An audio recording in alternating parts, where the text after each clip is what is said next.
we got a lot to cover today.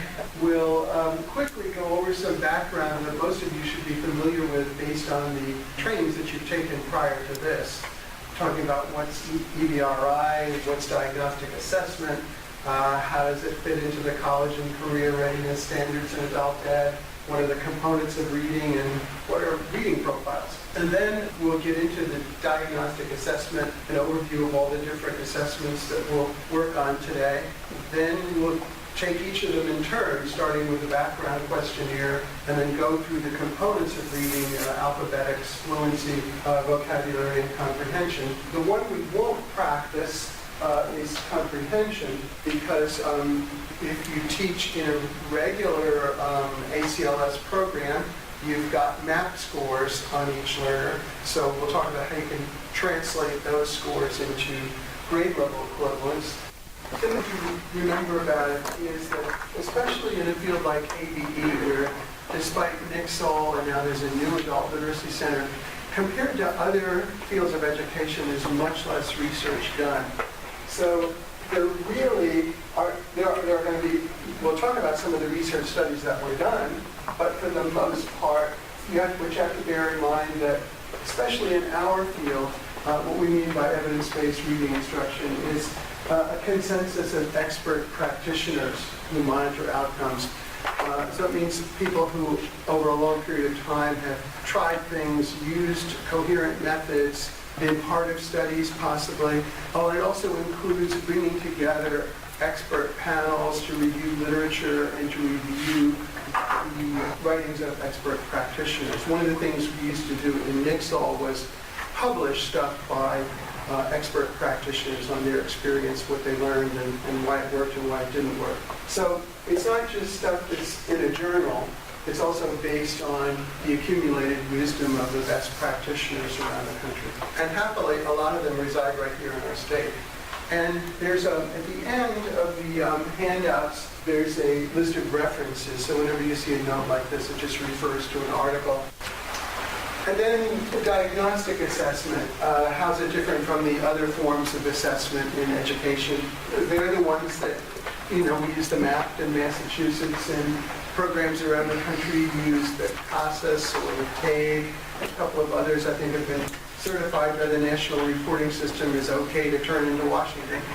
And then in our corrections programs here in Massachusetts, we use the TABE. And they're basically for monitoring outcomes.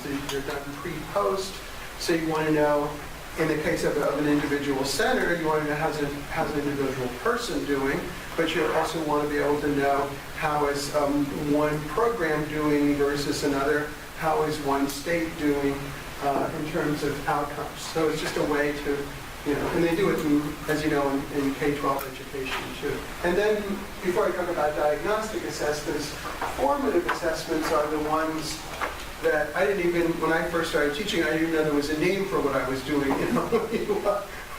when you're teaching. We all design little tests and other activities to help us monitor learners' progress.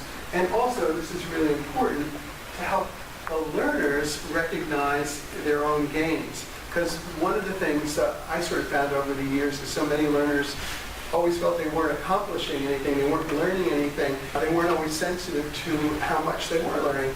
So it's very important to give them honest feedback about that. And that's one of the reasons we design assessments.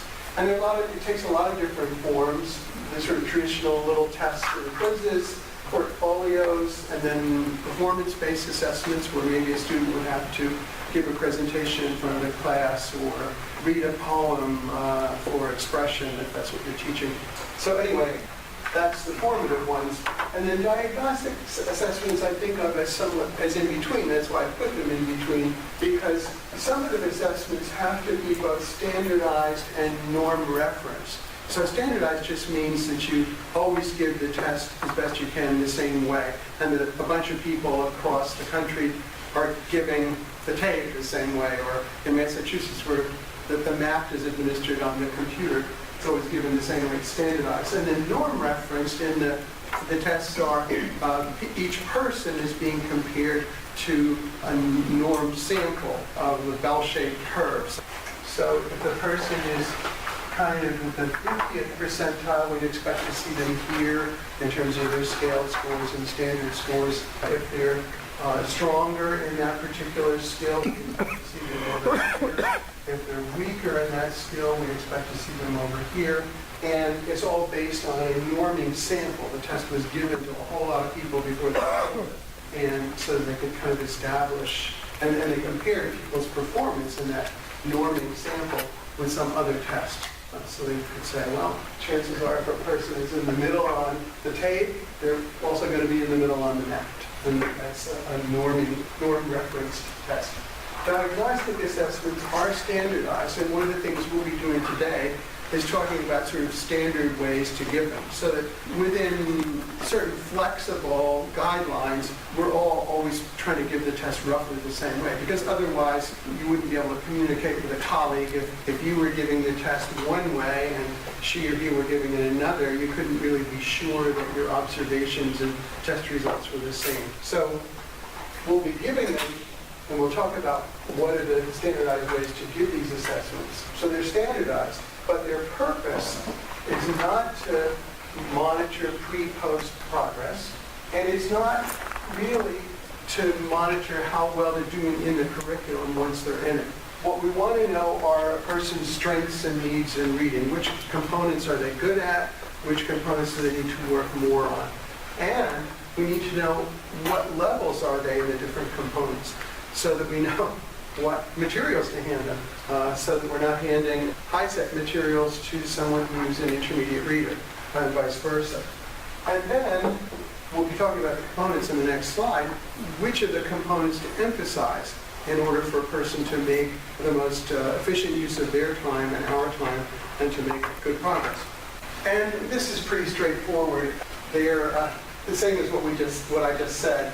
And this is just to say that it's recognized in the college and career readiness standards, that it's not opposed to what they're urging us to do. It's actually built into their standards. And the emphasis on informational and literary texts. One of the only ways you can find out what level of materials to give learners is to have diagnostic information on the reading. The biggest challenge about the components is that their names have changed over the years, and they change from one test battery to another. So the DAR uses some different names for the same components, whereas the evidence-based reading instruction and OCTAE and the powers that be in Washington have hit upon these terms. Alphabetics is the only one that has two parts to it. It has word reading, which is also known as word recognition or word identification. And that's the one where, and we'll be doing it in a few minutes, where the learner is just reading words on a list. The words are in isolation, not in a text. And then phonics is also called word analysis. My dear mentor, Jean Shaw, always preferred word analysis because she felt that what you were teaching a student when you teach phonics was how to analyze words, how to think about words. And it wasn't a passive process where you're just sort of memorizing rules of spelling and so forth. Fluency, again, back in the old days, that was also known as oral reading. And it includes all the aspects of oral reading under one component. Accuracy, which is the most important one. Rate, roughly how fast people are reading. And prosody, which is just a sort of technical term for smoothness and expression. Does it sound like natural language? And then finally, vocabulary is often called word meaning. And the reason they use the word meaning term is because, again, confusion in the world of reading and reading education. There were times when the teachers would talk about someone's sight word vocabulary, meaning what words could they read quickly, kind of like word reading, rather than word meaning. But when we say vocabulary, we mean what are the meanings of words. And then comprehension also used to be called silent reading comprehension, because some tests still attempt to test comprehension using oral reading passages, which I think is a mistake, but when we talk about comprehension as a component, we mean silent reading text. Any questions? Yes? What's the difference between oral reading and silent? What kind of different passages? What kind of different Did you passages? just make reference to that when they're doing oral reading, they would use those passages Yeah, and used some in their silent tests, reading? yeah, some tests still do that. The Gray oral reading test, which is one of the oldest tests, goes back to the 1920s, it's been revised. But after they have the learner read the passage, then they ask them questions about it. And I always felt, and Charles and other people always thought that was a mistake, because if a person is trying to do their best, smoothest job, they may not be paying that much attention to it. And then the other fact is that once a person, a child, a normally developing child gets past third grade in their reading ability, their comprehension actually drops if you ask them to read out loud, because they become a real reader just like us. It's like we would probably prefer not to have to read something out loud if somebody's going to ask us questions about it.